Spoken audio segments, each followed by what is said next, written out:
Good morning. Almost noon. How are y'all? Haven't seen you in a few days. Been taking a break. Going to get MawMaw Luv to go buy groceries for her, some for me.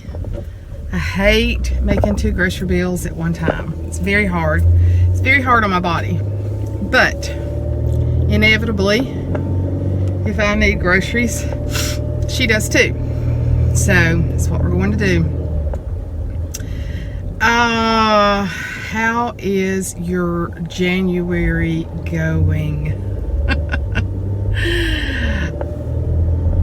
I've always had to work hard during January not to be blue. And I haven't felt that. What is today? The 7th? Till today. Or this weekend, I guess. But I had some things that kind of made me blue this weekend. But I'm at a point where I need to get a lot of things done. You know, get your house really back together after Christmas. Not just half together. And I feel like right now it's half together. And some cleaning out and stuff like that. And I just haven't felt like doing it.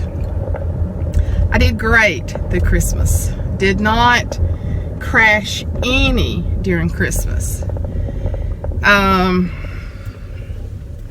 Can tell I ate some sugar because I don't feel as good. And sugar is an addiction, just like anything else that people are addicted to. And once you've been off of it and you allow yourself to have some of it, you want more of it. It is so true. It's an addiction. So I'm fighting that right now. And when I'm going to the store, I've set up a menu for the week. So John and I can, this is really the first week that we're really getting back on it. Well, if you've seen the title, change is a-coming. And change is hard. And change is inevitable. It happens to all of us. But I don't really like change. I don't like change, period. And when it affects other people on my part, it's hard for me. Ever since we've started Bible study back, I have mentioned to y'all that our attendance has been down. And the reason it's been down, I mean, we've ran 10 to 20 for the last 3 years, solid. And the reason it's been down is because 2 of my faithful girls had babies, and they want to be at home with their babies. I understand that. We prayed for those babies. Those are miracle babies. Either 4 of our girls left to go work at Celebrate Recovery at our church, which has started on Tuesday nights. When we started Go Forth, there was nothing else going on Tuesday night at our church. Nothing else. And with growth comes change. And so it's getting to where there are more and more things on Tuesday night, which is pulling our people away. But just like the girls who left to go for Celebrate Recovery, they've been pulled into ministry. So, and then the ones who had the babies, and so there's another class that started on Tuesday night. Our pastor, one of our co-pastors, Pastor Jimi, has written a new book about renewal. And so actually a lady in our church is teaching that. And I had 2 girls. I found out this weekend I had 2 more girls. I call them girls. They're young ladies. That were going to take the renewal class. So that was going to put me way, way down. So I contacted Pastor Jimi and I said, look, you know, because she knew I had been discouraged. Just discouraged about where it was going, that there was no new growth. This is really the first year we've not had new growth. But like I said, a lot of things going on. And So I contacted her. I said, we might as well take the semester off. If we're going to lose more people, I was just really frustrated. And I said, actually, I probably need the renewal class, because I feel like I do. I feel like I need a spiritual renewal, because for the last 3.5 years, I've been teaching every week except during the summer. And so, my 2 leaders last year that I had grown into being teachers, they taught with me last year. They left before it started this year to work with the senior high girls. There again, heartbroken, but who could deny, or say anything about them leaving to go work with a different set of young women? Nobody. So it it disappointed me, because they were strong in our group, but at the same time, they were going to minister to a whole different group of young women. So that loss happened, and John had to remind me over and over that the name of our group was Go Forth, and that they may just be with me for a season before they go forth. And what happens is, when you bring young ladies into your house every Tuesday night, you get very attached to them and almost territorial, because it's like they're with me every Tuesday night in my home. So, but I had to, check my attitude and check my reasoning when they would say, I'm going to another class. It didn't necessarily sit well with me that they had been recruited. But then again, who am I to deny them going to a different class, different structure, different material?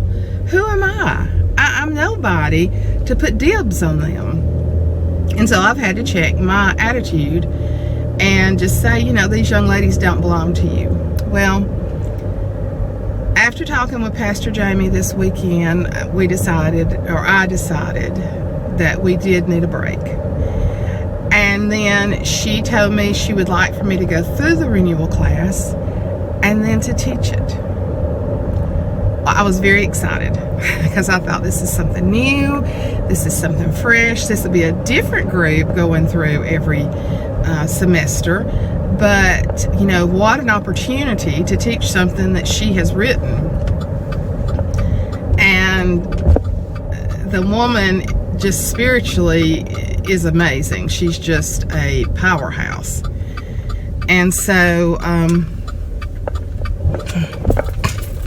I was excited about it.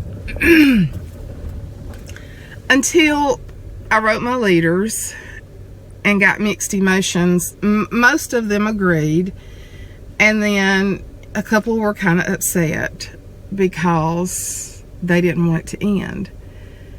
And so I was like, real low this weekend. Then I talked to her, and I was up real high, and then after that I was just real low.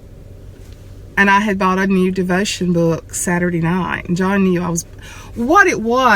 my heart was torn in pieces, because this has been my baby, and I'm the kind of person, I don't want to disappoint anybody that I love. I don't even like to disappoint people that I don't know that well, but I'm a people pleaser. So I couldn't stand the thought of somebody being unhappy about it or being upset about it. And so I really didn't know what to do. But I bought a new Jesus Calling devotion book. And so I flipped to it to read my devotion yesterday morning before I went to church. And it just said, don't be worried of things of the present when God is trying to move you into the future. Remember, He is here to always do a new thing for you. As I read it to John, John said, okay. And then I went to church, and it was just such the sweetest service for the beginning of the year. I really felt God. And I don't know, I just felt in my spirit what I needed to feel to know that I was heading in the right direction. I know I'm hesitating a lot with this because it's it's been hard this weekend. It's been very, very hard. So change is coming.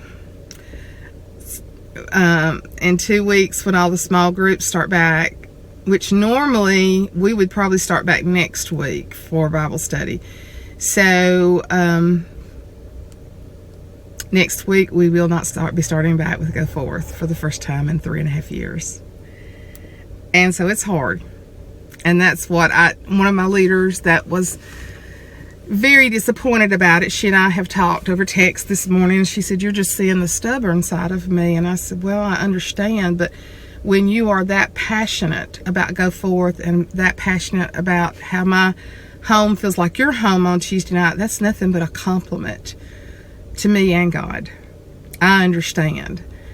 I just know that as the main leader that it's time to make a change."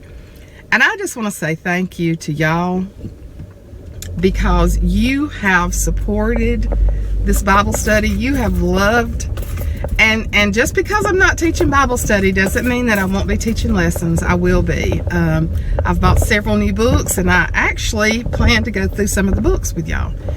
And I'm on Mother's driveway, as you can tell. So, but I think they're all on board. Some of my leaders really felt that it was time for a change. They felt like I did, and they felt it for themselves as well. But y'all have supported. You have sent stuff to us, to me, supplies, books, Bibles. It's just crazy, the love that y'all have shown, and I just want to thank you for that. I'm going to buy groceries. She buys, well, and let me just finish up with saying that I truly, truly do appreciate everything you've sent. One of you had gotten where you sent me money, and every time you sent that money, except for one time, I spent it on the Bible study. And I think the last time you sent it, I think I had told you that I bought those school bags for the underprivileged children, the backpacks. So thank y'all for supporting me during this time. And thank y'all for being such a support of my ministry, even though you never saw it. I sent you pictures and parties and stuff like that. And we've had a young lady that has just been so faithful. And she's getting married in May, so I'm hoping that we can get together. I told them we were not totally disbanding the group. We're keeping the Facebook page, and I will put stuff on there periodically. And I'm hoping we can come together and do a social before she gets married, like we did for the baby showers. And so, yeah, it's gonna be different. Hold on, let me see what she's. What is it? You don't need anything. Get your glasses though. You think I need to go in there and check your blood pressure? It wouldn't hurt. Okay. I hate for you to have to get out and do Why? It ain't gonna hurt me to get out. Suzanne. Huh? Right up there, looks out the window. She sat, and then I was sitting there. She sat between me and her nose, right up on my shoulder. Why do you have a big bruise on your forehead? Well, now, do you see that? I could feel it, and I don't know where it came from. I sure ain't run into that. I felt that this morning in the bed.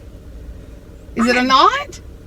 It's just a knocky looking place. It's a big bruise. You reckon some of that medicine doing it? No, you haven't changed medicine. I've been taking this medicine forever. Yeah.